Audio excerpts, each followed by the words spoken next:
حضرت انس بن مالک رضی اللہ تعالی عنہ سے روایت ہے کہ رسول اللہ صلی اللہ علیہ وسلم نے فرمایا، سحری کھایا کرو اس لیے کہ سحری میں برکت ہوتی ہے۔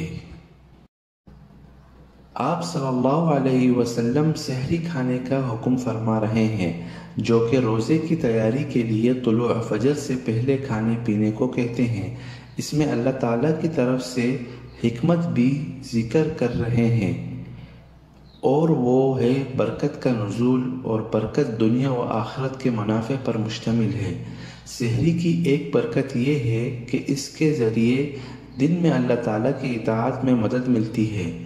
اسی طرح سحری کھانے کی ایک برکت یہ بھی ہے کہ روزہ دار مسلسل روزہ رکھنے سے اکتاتا نہیں، بخلاف اس شخص کے جو سحری نہیں کھاتا۔ وہ حرج اور پریشانی محسوس کرتا ہے، جس کی وجہ سے اس پر دوبارہ روزہ رکھنا مشکل ہو جاتا ہے۔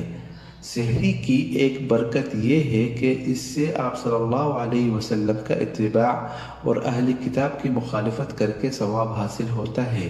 سحری کی برکت یہ بھی ہے کہ سحری کے لیے اٹھنے سے بسا اوقات نماز بھی پڑھ لی جاتی ہے، اور کبھی بعض ضرورت مندوں پر صدقہ کرنے کی بھی توفیق مل جاتی ہے۔ بسا اوقات قرآن کی تلاوت کا بھی موقع مل جاتا ہے۔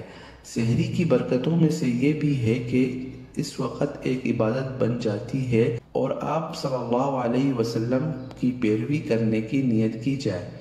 علاوہ اللہ کی شریعت میں اور بھی کئی حکمتیں اور راز ہوتے ہیں۔ سحری کا سب سے بڑا فائدہ یہ ہے کہ فجر کی نماز کے لیے اٹھا جاتا ہے۔